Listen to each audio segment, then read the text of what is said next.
So this was the morning of day 2, and I still had quite a bit of trouble sleeping due to jet lag. So this is me tired but happy to have gotten any sleep, and this is also the first day with our tour guide. So this day was a focus on Omaha Beach, but we started at Point to Hawk, where the Rangers landed in a special mission to climb some cliffs and knock out some really large German guns that threatened both Utah Beach and Omaha. And he started this portion of the tour by taking us to where the guns were actually found. So famously, when the Rangers, I'll zoom in on his map here, when the Rangers climbed this cliff and were supposed to move in and take out and destroy the guns, they weren't in the casemates. They were all empty. So they immediately fanned out and found the guns way down here in an orchard on the side of a road. And so this is the area we're in right here. There's a little chateau, and we're basically standing right in front of it looking down the lane. And this says, Sergeant Lamel found and destroyed German 155 millimeter guns at 0900. So they were right down there on the right hand side of the road, and we couldn't go down there because it's private property. But he wanted to show us, and then he showed us some photos of what the guns look like when they were found and destroyed. So there's one of the big German guns, and this is the other side of that same gun, so you can kind of get an idea of how big it was. And the Rangers used a special thermite grenade and stuck it in the breech of each of these guns. This is the breech. They shoved it in there, and when it exploded, it basically melted through the metal and made the gun useless. And this is General Eisenhower coming by after the operation to check out the guns. Okay, and this is a map, aerial view of the actual Point to Hawk. And so now you can kind of walk it through this area like a park. It kind of goes around the outside out to this observation bunker here at the top, which is the highlight of the tour. And then you come back to the parking lot. So each of these little spots is one of the gun casemates. Okay. So this is a photo of the area, and it's not the best photo, so I'm going to actually use one from Wikipedia to show you what I'm trying to show you here. And that is that this ground is like the surface of the moon. So here I'm going to borrow a Wikipedia photo and kind of start from left to right. This is the area that's Point to Hawk. And as you can see, the ground is super churned up from the naval and air bombardment that this place took. It took a lot of rounds from a lot of large caliber guns.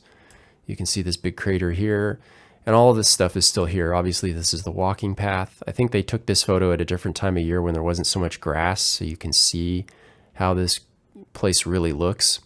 But this is where we are, and yeah. Here's another photo, and you can kind of get a better idea of this. You can see a big crater here. Again, the grass really kind of has overgrown it, so you can't see all the shell holes. And this is overlooking the cliff. This is a 100-foot cliff, and the Rangers scaled this using ropes and ladders. And this is kind of interesting to me because at Sapper School, we practiced on 90-foot cliffs, so not too far off from what this is. And, that's no joke. It's hard to go up and kind of scary to go up something that high with just ropes and ladders. And here's a black and white photo of that. So this is, I think this is like halfway up, so it's about 45 feet. They're actually standing on a large portion of the... When the ships bombed it, there was a kind of like a little landslide, and so there was one area that went about they got a head start by climbing a mound of dirt about halfway up, and then the Rangers had a little bit easier go of it in this little spot here.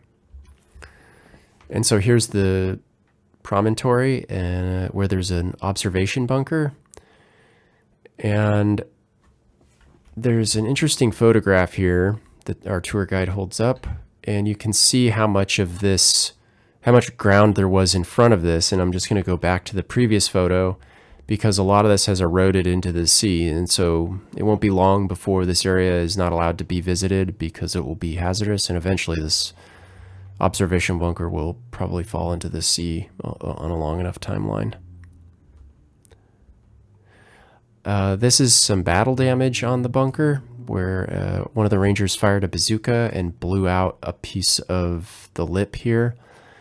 Interestingly, I guess this thing had the equivalent of bulletproof glass, and they managed to put a hole in it and throw some grenades in there and kind of neutralize or stun that position for the time being.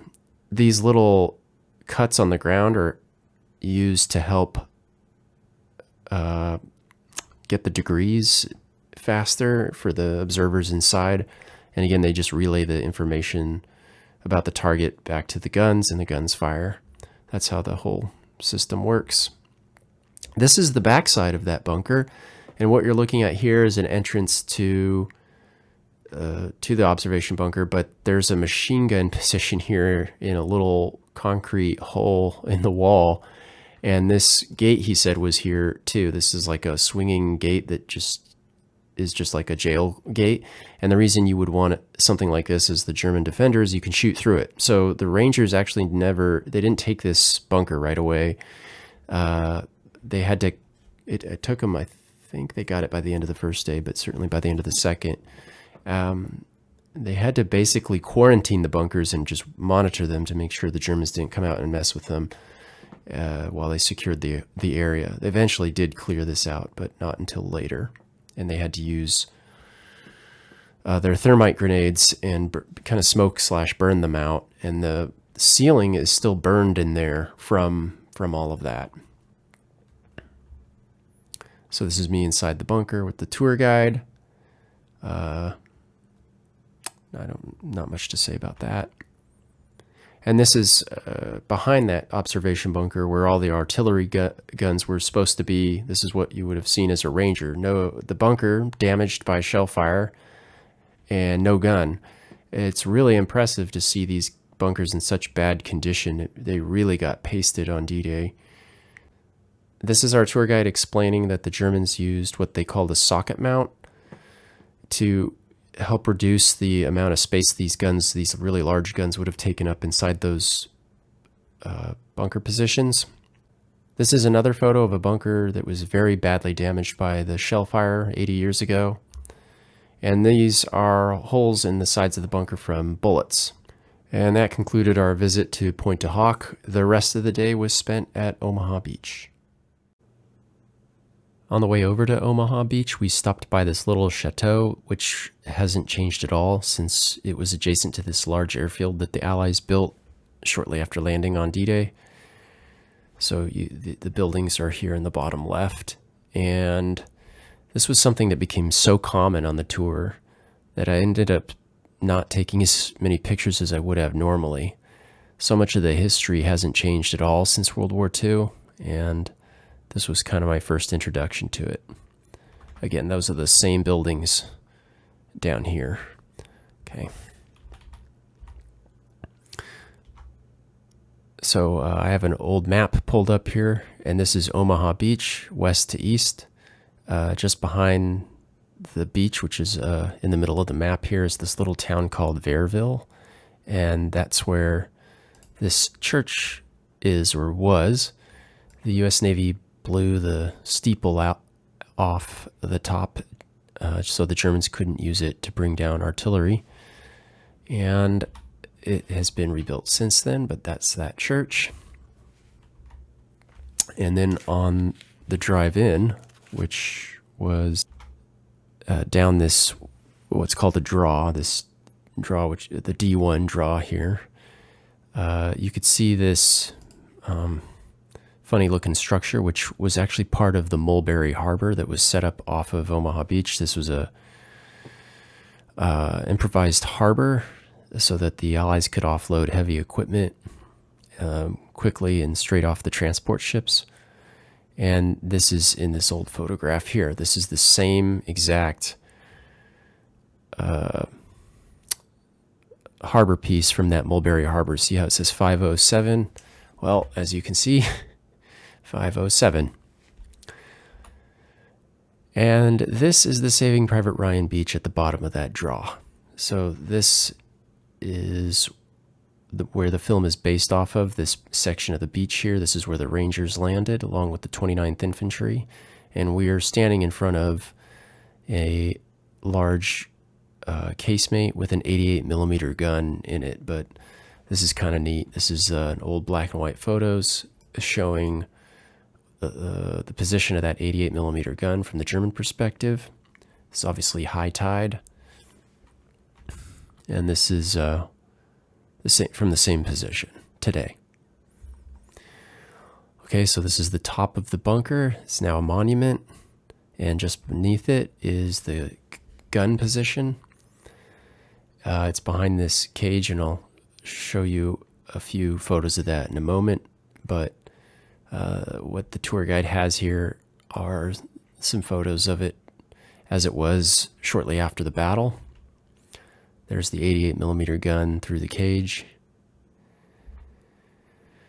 And this 88 millimeter gun got into a duel, or not a duel, but a fight with the many, many Sherman tanks that managed to get ashore. That's one thing that Saving Private Ryan got wrong, is that there were actually quite a few Sherman tanks to make it ashore on that side of the beach. And it's a good thing, too. This 88 took out quite a number of them, like something like 6 to 8, before one of the Shermans fired I believe it was a high explosive shell that knocked a chunk of the pillbox onto the barrel and thus made the gun essentially useless for the duration of the battle. It pinned the barrel so it couldn't move, and our tour guide said that at the end of the battle they determined that the last target was the tank that had finally knocked that piece of concrete onto the 88. So fortunately, the American tank won that final shootout. This is old photographs of that bunker from the German perspective, right? If you were the Germans manning the gun, this is kind of how it looked from that perspective. And there it is, cleaned up a few days after D-Day. This is an aerial photograph showing the Sherman tanks fighting it out on D-Day. And apparently these little dark objects are either men pinned down or bodies. Yeah, it's kind of sad, but very interesting photograph. And this is, one, there's a German bunker up here, old photograph. And then to the west, there's this prominence, which the Germans had guns and machine guns on. So they were shooting down the length of the beach into the Rangers and into the side of the 29th Infantry. And this is sort of a blurry picture of it today. And as you can see, the same prominence is sticking out here. So this is actually from where we are in the car, but way back in the day, a few days after D-Day. And you can see these pebbles here that lined the entire length of the 5 miles that is Omaha Beach. And the problem with this was when German mortars would land here, they would blow rocks into the air and make rocky fragments that would increase the amount of shrapnel and increase the amount of lethality and power of the mortars that exploded. But yeah, this would, again, the Saving Private Ryan situation is well detailed here in these photos. Fire was coming in from the west, from their front, and from the 88 pillbox that I just showed there. This is a funny obstacle called the Belgian Gate, and there's a reason I'm showing you this photo now. This was actually later in the tour, but the Germans called it Element C. But it's essentially an obstacle that could be rolled. It was a mobile obstacle. It could be rolled and moved around. It could be used in the water. It could be used on land. And it's essentially a mobile gate used to just physically stop landing craft from landing, or at high tide, if the water was deep enough, it could act sort of as a hedgehog and rip out the bottom of Higgins boats that were floating over it. And as you can see in this photo, there's a bunch of Belgian gates here along the shore on either side on Omaha Beach. And this is kind of interesting. This is the one house on Omaha Beach that survived or was left standing by the Germans and not bombed by the Americans. And here it is today. And I kind of, while I was making this video, realized, do you see that there's a cut back here behind the house? Well, that same cut is still there. So again, just very, very, very little has changed in the last 80 years in terms of the geography, it seems. Okay, so we're about halfway down the beach now, just in front of the Omaha Beach Cemetery, which is up here on this ridge. And this, you can see all the pebbles on the ground here. This is sort of a segment of the beach that still has those pebbles. So this would have been what the beach would have been like for the soldiers attacking out of their Higgins boats on Omaha Beach during D-Day. So they would run forward and take cover here, but they weren't safe because though they wouldn't get hit so easily by machine gun fire, mortars and artillery and shells from coming in from the sides could explode and kill or wound just because not just because of the explosion, but all these rocks here blowing into the air. Okay, after this, we did go up and visit the cemetery. This is my third time seeing it. I don't have much to say about this. I didn't really find, not too interested in these cemeteries, although we did visit quite a few in the coming days. We then went back down the beach to visit the side that the Big Red One fought on. That's the east side of Omaha Beach. Unfortunately for the 1st Infantry Division landing here, they only had a few tanks land. Instead of having the expected 30, I think they had 3, but the few that did land ended up having quite an impact. This is just a photo that was taken at the time and place. We're on D-Day, but we're in the same place the photo was taken. Is this one? I presume, I don't know, an aircraft was flying over at that moment. And I just wanted to roll that video so that you could see just how that bluff, how steep that bluff is. So, yeah, that's what the infantry had to climb up. If you weren't going up a draw, you had to climb up this bluff. Okay, here's another draw as we move east. And this photo I took because you can actually see a German bunker here, but just barely. And this is obviously 80 years after its use, and you can imagine how much more difficult it would have been to see this thing from the beach. And then you have the seawall or the shingle, and then these pebbles and rocks here. So this, again, just another kind of perspective from the American infantry. And I like this story. This is another battle with a bunker. This is a smaller gun, a 50 millimeter gun, not a big one like that 88. And it was taken out by smaller vehicles. This was actually knocked off by anti-aircraft gun half-tracks, M16 half-tracks with quad 50s. Engaged this and won it out after considerable loss. You can see there's a hole in the gun here. I don't think 50 millimeter or a 50 caliber machine guns could punch a hole in here, so I'm not sure how or what did that. But here's our tour guide with photos from back in the day of the same bunker. And here's us inside that.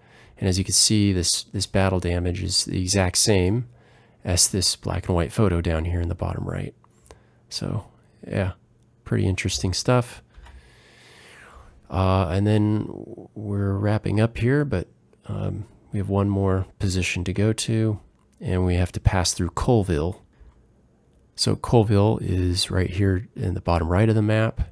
So we're going to drive out to the F1 draw, which is on the far east flank here before concluding the day. And this is kind of neat because they put the photo of how it was right in front of how it is today. So again, the American Navy blew the steeple off the church, but of course it was repaired. And I really liked this Widerstandsnest because you could get a great view, and it seemed like it was still flush with the ground and in decent fighting trim. So these are the Tobruks. You would have machine guns or mortars here, connected by trenches that you can still kind of see off to the right-hand side. And there's us inspecting one of the Tobruks, and you can see the entire length of Omaha Beach here. That's 5 miles from that prominence that I talked about earlier all the way to here. Just another video angle. Here's a short video. But I'll take you with a car. Down there, there's a little house with orange tiling roof. In front of it is a wide mobile home with shutters are closed. See it? To the left of the mobile home, a large German bunker. This is the home of WN61. This is where was the other 88, which was knocked out at 7 and 10 by the 2 tanks. So I don't know if you could hear our tour guide or not, but he was describing the situation with the other 88. So there were 2 big guns on the beach. One we talked about earlier in the video that was knocked out by the falling concrete. And then there was one on this end of the beach as well that was knocked out by one of those 2 or 3 tanks that did manage to land on this side of Omaha Beach. And that was pretty much it. These are some final photos from that same Widerstandsnest. This was interesting. This was a Tobruk that they left in place in front of a rental shop. So they're renting kayaks, and then there's this machine gun position right outside. And I just took this because there's this kind of famous photo of this D-Day landing, and this is where we're standing right in front of it. Yeah, that's it.